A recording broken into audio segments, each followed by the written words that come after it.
हजरत बारात में पहुंचे थे, नाश्ता हुआ, एक आ गया, का मौलाना लड़के का अब्बा का। मैंने कहा क्या हुआ? का मुझे 20,000 लेना है। मैंने कहा तुमने क्या किया है? का मैंने आग लगाई है, मैंने आग लगाई है। मैंने कहा क्या मतलब? का हजरत आतिशबाजी तो मैं ही फोड़ रहा था, बम तो मैं ही फोड़ रहा था, दीन में और इसकी दौलत में आग मैंने लगाई है, 20,000 चाहिए। फिर आ गया, हजरत मुझे 30,000। मैंने कहा तुमने क्या किया है? तो हजरत बजाया है मैंने। अब अल्लाह जाने ढोल बजाया कि दूल्हे के अब्बा को खुद बजाया है, लेकिन बजाया है 30,000। सुनते रहिएगा, अभी नतीजा नहीं है।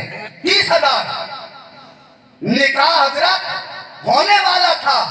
एक बेआबरू, गुस्ताखे दीने मुस्तफा, बेपर्दा, जरी बेबाक, आने जमाना बदना में जमाना।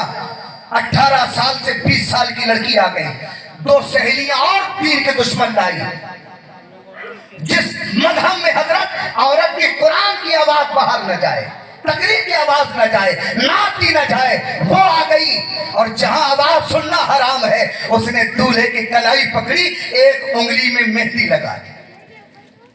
हजरत मुझे 11,000 चाहिए। मैंने कहा क्या किया? हजरत शरीफ लड़कियां निकलती नहीं है, मैं सबके सामने 150 बाराती की निकल के आई हूँ, तो पट्टा उतार के आई हूँ, मैंने कलाई पकड़ी है, इतने गुनाह किए हैं, नबी के दीन को मजाक बना दिया है, वीडियोग्राफी है, मुझे 11,000 चाहिए कम से कम। और निकाह हुआ हजरत। एक दीन का दुश्मन, मौलवियों का दुश्मन, आलिमों का दुश्मन कहता है इनको 1100 देना। 1 रुपए का कागज लगा है, 2 रुपए की कलम लगी है, आए हैं इमाम साहब, नामगोश भी खाया है, 1100 देना। और जैसे ही निकाह का गोला फूटा ना, हिजड़े आ गए। कहा 51,000 से कम नहीं है ना, 5100 से कम में मांगते ही नहीं है। अब मुझे बताओ, जिसने दूल्हा उठाया था वो जाहिल था, कुली था, उसकी कीमत सोने की अंगूठी है। हजरत जिसने आतिशबाजी फोड़ी थी वो गवार था, उसकी कीमत 20,000 है। जिसने ढोल बजाया था, शरीयत का जनाजा निकाला था, उसकी कीमत 30,000 है। जिसने बेपर्दा होकर आबरू बदनाम की है इस्लाम की, वो लड़की, उसकी कीमत 11,000 है। जो हिजड़ा है, न दीन का न दुनिया का है, उसकी कीमत 5,000 है। एक ही आदमी पूरी महफिल में वहां लिखा था, जिसे कादी कहे, आलिम कहे, हाफिज कहे, इमाम कहे, जाहिलों की कीमत 11,000 है, पढ़े की कीमत 1100 है। जिस कौम का नजरिया ये होगा, अल्लाह की कसम, आने वाले दौर में या तो ढोल बजाने वाले पैदा होंगे, या मजदूर पैदा होंगे। अगर चाहते हो कि पढ़े लिखे पैदा हो तो सब बंद कर दो और कादी की तनख्वाह बढ़ा दो, इंशाअल्लाह हर घर में इंजीनियर पैदा होगा, आलिम पैदा होगा। बेशक किसकी बात करते हो?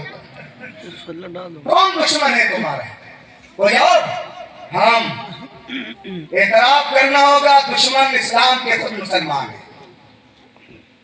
हम खुद अपने को रुसवा कर रहे हैं।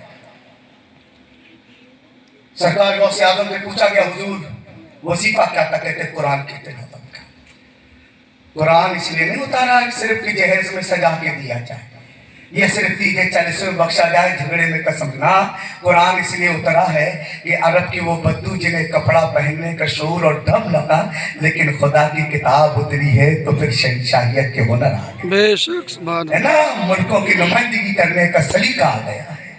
कुरान सरापा हिदायत है, नूर है, एजाज है, शिफा है, हर शय का बयान कुरान में है। तुम्हें मुसलमान पलटना होगा। और कैसे कुरान पढ़ते थे? अल्लामा अब्दुल हक लिखते हैं कि गौसे आजम कहते हैं, मैंने हजरत 15 साल बिला नागा इशा के बाद अलहम्दो से शुरू किया है, वह नाज पे कुरान खत्म कर दिया है। कितने साल? 15 साल। एक साल में 365 दिन होते हैं। सर्दी है, गर्मी है, बरसात है, आंधी है, तूफान है, बीमारी, आजारी, दुश्मनों की दुश्मनियां, अपनों की साजिश है। लेकिन शेख अब्दुल कादिर जिलानी कहते हैं, मुझे कोई न रोक सका, अलहम्दो से शुरू करता वन्नास के खत्म करता।